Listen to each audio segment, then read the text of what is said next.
आप सबका बहुत-बहुत स्वागत है। कल की वीडियो में हम लोगों ने देखा कि कैसे यह जो जावा भाषा है, कोर जावा भाषा है, कैसे बनी, ज़रूरत क्यों पड़ी और कौन-कौन इसको बनाने वाले थे। इसका शुरू-शुरू में नाम क्या पड़ा, फिर दूसरी बार इसका नाम क्या पड़ा, क्या कारण थे जो दूसरी बार इसके नाम चेंज हुए, फिर ये देखा गया कि तीसरी बार इसका नाम क्या पड़ा। आइए आज हम लोग देखते हैं कि वर्तमान में ये भाषा कहाँ उपयोग होती है और इसकी विशेषताएं क्या हैं। ठीक है, so let's have a start. चलिए शुरू करते हैं। तो शुरुआत में जो आप देखेंगे वो होगा वर्तमान में जावा कहाँ उपयोग हो रहे हैं। आखिर क्या कारण है कि आपकी कक्षा 12 में नए सिलेबस में जावा को जोड़ा गया। तो कारण आपके सामने है, देखते हैं। वर्तमान में जो आपकी भाषा है, आपके जो सिस्टम्स हैं, कंप्यूटर सिस्टम्स हैं, वो सब सिस्टम में ये मोबाइल फ़ोन में सबसे ज़्यादा उपयोग हो रही है, मैक्सिमम उपयोग हो रही है। जैसे कि एंड्रॉयड स्पेशली एंड्रॉयड। जितने भी एंड्रॉयड के जो सॉफ्टवेयर होते हैं, एंड्रॉयड के सॉफ्टवेयर जो है कौन से किसमें बनते हैं, जावा में बनते हैं। जब मैं सीख रहा था तो उस टाइम पे जो एंड्रॉयड के जो सॉफ्टवेयर बन बन रहे थे, वो हम लोग बनाते थे इक्लिप्स आईडी में।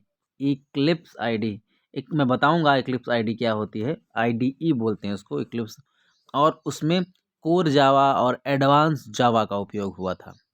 ठीक है, तो ये सारी चीज़ें उसमें उपयोग होती थी। तो टाइम टाइम पे मैं आपको बताता रहूँगा। उसमें बहुत सारे गेम्स जो डिज़ाइनिंग है, ये सारी चीज़ें उसमें बनती थी। डेस्कटॉप के एप्लीकेशंस बनते थे, डेस्कटॉप सॉफ्टवेयर भी बनाए जाते हैं। डेस्कटॉप का मतलब ऐसे सॉफ्टवेयर जो किस पे काम करते हों, कंप्यूटर पर काम कर सकें। तो मैं पहला पहला शुरू-शुरू में आपने देखा मोबाइल एप्लीकेशंस। शुरू-शुरू में आपने देखा कौन से एप्लीकेशंस? Mobile applications. ये मोबाइल एप्लीकेशन में यूज़ होती है। फिर अभी आपने देखा कि ये कंप्यूटर में उपयोग होती है, कंप्यूटर के सॉफ्टवेयर बनाने में उपयोग होती है। ध्यान दीजिएगा, कंप्यूटर के सॉफ्टवेयर बनाने में उपयोग होती है। तीसरा है वेब एप्लीकेशंस, सर्वर आदि बनाने में उपयोग होती है।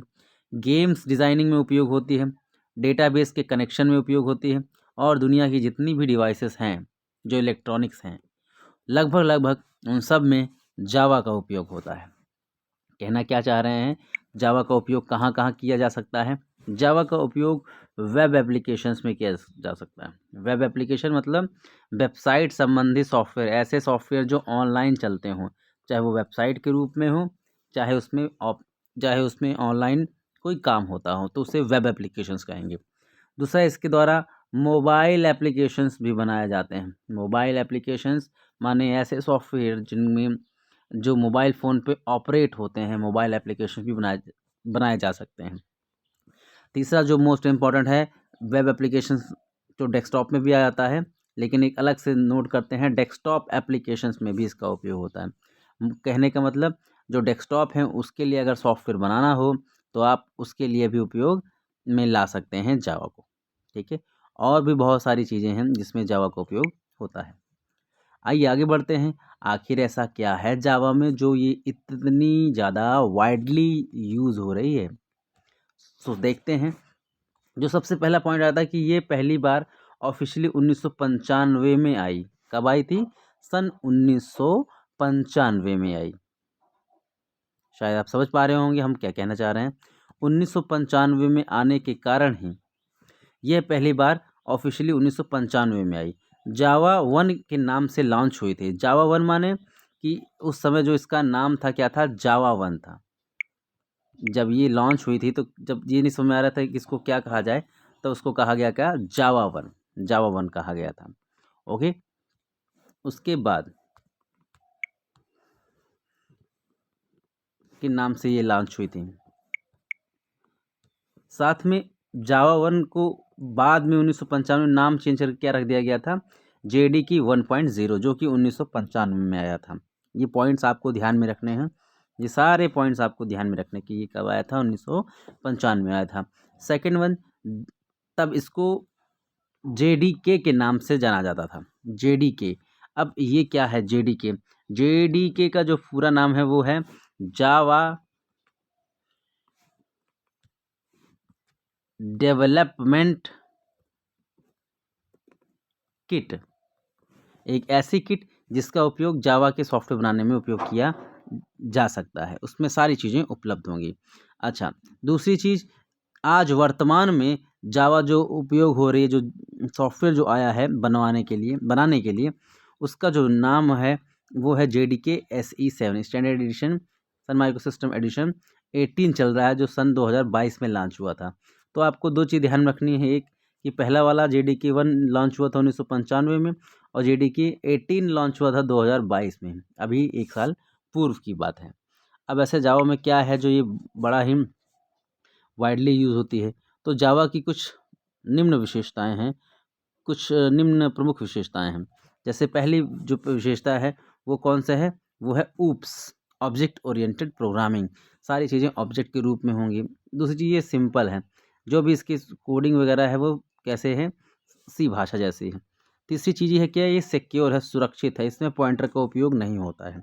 पॉइंटर का उपयोग अर्थात पॉइंटर जो है एड्रेस स्टोर करता है, एड्रेस स्टोर नहीं होता, जिससे हैकिंग नहीं हो सकती है। हो सकती है, नहीं हो सकती, इसके बारे में बात हम आगे बढ़ करेंगे। प्लेटफॉर्म इंडिपेंडेंट है, अर्थात इसमें बने सॉफ्टवेयर को कहीं पर किसी भी मशीन में चलाया जा सकता है। रोबस्ट है, माने इसमें लिखे हुए बाइट कोड को किसी भी मशीन पे उपयोग कर सकते हैं, इसमें ये एक प्रकार से एरर फ्री है, स्ट्रेंथ इसकी ज़्यादा है। पोर्टेबल है, माने इसमें बने हुए प्रोग्राम को आप एक स्थान से दूसरे स्थान पर ले जा सकते हैं। न्यूट्रल आर्किटेक्चर है, इसका आर्किटेक्चर कुछ इस प्रकार से है कि यह अन्य सभी भाषाओं की तरह ही लगती है, सीखने में आसान लगती है। डायनामिक है, डायनामिक मतलब है कि ये परिवर्तनीय है, इसमें तुरंत में अगर चाहें तो तुरंत परिवर्तन कर सकते हैं। आपको पूरा स्ट्रक्चर चेंज करने की आवश्यकता नहीं पड़ती है, और ना ही चेंज करने पे कोई प्रभाव पड़ता है। इंटरप्रेटेड है, इंटरप्रेटेड होने की वजह से इसके स्पीड तो स्लो होती है, लेकिन पावरफुल है काफ़ी, 1 by 1 ट्रांसलेट करती है, और डिस्ट्रीब्यूटेड है, अर्थात इसको दूर रहकर भी चलाया जा सकता है। तो ये इसकी विशेषताएं हैं। आगे बढ़ते हैं। इसकी विशेषताओं में जो सबसे पहला पॉइंट आता है वो है क्या, आपका सिंपल। सिंपल, यहाँ सिंपल का मतलब है कि ये क्या है, सीखने में आसान है। सीखने में आसान का मतलब है इसकी रचना C और C++ जैसी है। दूसरी चीज़, ऑब्जेक्ट ओरिएंटेड, जावा में सब कुछ ऑब्जेक्ट समझकर ही प्रोग्राम करते हैं, माने सारी चीज़ आप इसमें ऑब्जेक्ट मानकर ही आप प्रोग्रामिंग करेंगे, तो आपको समझने में आसानी आएगी। जब वस्तु को आप समझेंगे, वस्तु के गुण व्यवहार को समझेंगे, तब उसके अनुसार प्रोग्राम बनाने में आसानी आएगी। तो इस कैसे आएगी सर आसानी, पहला पॉइंट कहता है क्या, कि डेटा और उसके व्यवहार को के फंक्शन पर आधारित होता है। और ऊप्स के जो गुण होते हैं, मुख्य गुण कौन कौन से मुख्य गुण होते हैं, इनकैप्सुलेशन होते हैं, पॉलीमॉर्फिज्म होते हैं, और इनहेरिटेंस होते हैं। ये सारे गुण इसमें पाए जाते हैं। तो अभी के लिए इतना ही। थैंक यू सो मच, मिलते हैं अगले वीडियो में। वीडियो लंबी ना हो इसलिए कोशिश की जा रही है कि थोड़ा थोड़ा बताया जाए, तो आगे थोड़ा सा देख लेते हैं, समय है अभी अपने पास। Encapsulation, inheritance, object polymorphism, class, ये सारे गुण पाए जाते हैं।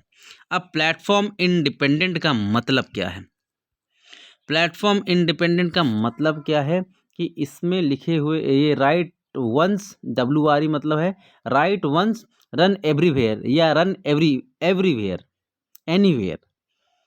ठीक, तो इसका मतलब ये हुआ कि एक बार इसके लिए क्या कर दो, प्रोग्राम लिख दो, फिर इसको किसी भी मशीन पे आप क्या कर सकते हो, चला सकते हो। मतलब एक बार बनाओ, कहीं भी चलाओ। ये एक प्रकार से जैसे तकिया, ये कविता जैसा लग रहा है कि एक बार बनाओ कहीं भी चलाओ टाइप का। और ऐसा होता क्यों है, इसके बाइट कोड के कारण से। अब ये बाइट कोड क्या है, अगले आने वाली क्लासों में हम लोग डिस्कस करेंगे कि ऐसा क्या है ये जो इतनी पावरफुल हो गई है। अभी इसकी विशेषताएं देखते रहिएगा। अगला है रोबस्ट, है रोबस्ट माने स्ट्रॉन्ग है, स्ट्रॉन्ग, इसके बाद स्ट्रॉन्ग मेमोरी मैनेजमेंट है, पॉइंटर तो यूज़ होते ही नहीं है, जिससे कि कोई सिक्योरिटी प्रॉब्लम होता ही नहीं है। स्वतः गार्बेज वैल्यू, कूड़ा कचरा वैल्यू इसलिए क्योंकि जब प्रोग्राम आप चलाते हैं तो कभी कभार जब वैल्यू ना देने पे प्रोग्राम स्वतः वैल्यू ले लेता था, जिससे कि वो स्वतः लेने वाली वैल्यू हमारे प्रोग्राम को डिस्टर्ब करती थी। तो ऐसा इसमें कुछ होता नहीं है। एक्सेप्शन हैंडलिंग का मतलब, अगर आपका प्रोग्राम सॉफ्टवेयर कुछ चल रहा है, अगर कोई त्रुटि आई, तो त्रुटि आने पे हम लोग क्या रोकथाम करेंगे। अभी तक ऐसा कुछ होता नहीं था कि हमने चीज़ें बना दी लेकिन कुछ प्रॉब्लम हुई तो उसको दूर कैसे करेंगे, इसके बारे में कुछ पता नहीं था। तो इसको दूर कैसे करेंगे, इसके लिए एक्सेप्शन हैंडलिंग आई। उसके बाद ये पोर्टेबल है। पोर्टेबल का मतलब होता है कि जावा के बाइट कोड को किसी भी मशीन पर उपयोग कर सकते हैं।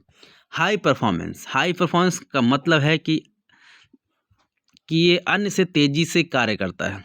तो अभी के लिए इतना ही। Thank you so much.